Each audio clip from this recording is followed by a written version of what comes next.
So I wanted to explain how I made this high velocity can stove right here. Now, I made this one out of a McDonald's sausage gravy can. You use a lot of them, so you might want to go down there and ask somebody if they can save you some of these cans here. I started with the can, and it's actually turned over like this with a hole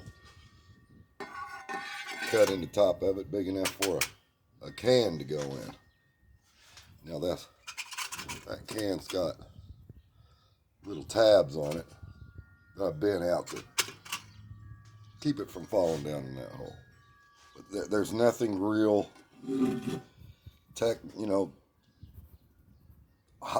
hard about it. It's just a can with some holes in it. What I've been doing is I've been trying to see how much velocity that I can get, how much CFM I could get in here and out here. Now, I have other ones like this. This one, I had some problems with. Now this one works good. Problem I found out is this tube here. And also, there's nothing on top. So if I set my cup on the top of this, when the flames is roaring out of it, you can see it stops the hole up. Now, the fire should come out these holes, but I got a fire tube down in there that keeps the fire coming up in this one. I will tell you though, this one really works good. Now, when you stop this hole up, the fire ain't got nowhere to go. It comes back out your feeding tube here. Now, I was messing around with this one, and the closer I got this to the bottom of that hole, the more that fire just ripped out of that thing until I got it about right there or so. So, I figured I'd make me one something like this one without the feeding tube. And I came up with putting this pot stand on there.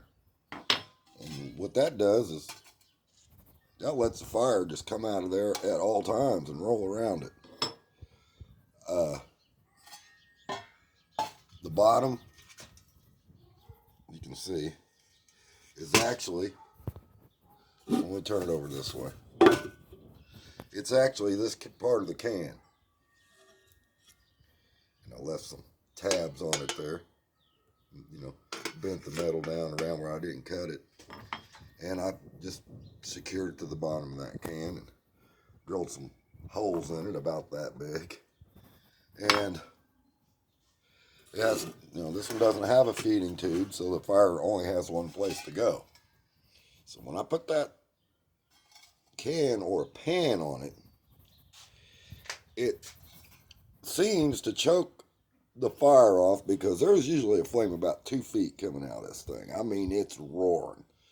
So when I put something on that, like that, it sort of creates a vacuum in the bottom here and comes out the top. Now the bottom, I like this because it's open. As you can see, you can get air all the way around that. See that?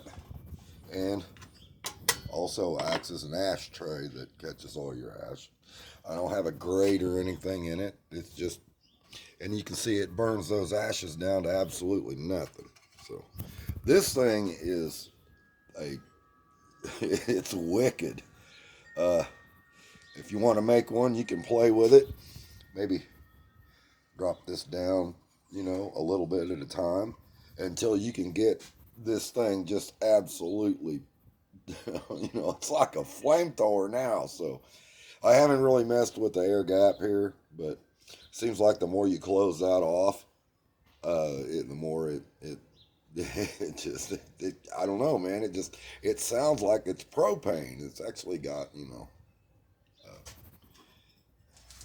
can actually hear the vacuum that's pulling through that thing. So anyway, that's it. I just wanted to share how I built this thing. So if anybody wants to play with one, you guys can go ahead and play with it. They're not complicated. I used a drill and some snips and a pair of pliers, and never touch these things unless you got gloves, because man, I'm telling you, that stuff will eat you. So there you go. Anybody wants to know, just go ahead and play with it. Let me know how it works. Out of here.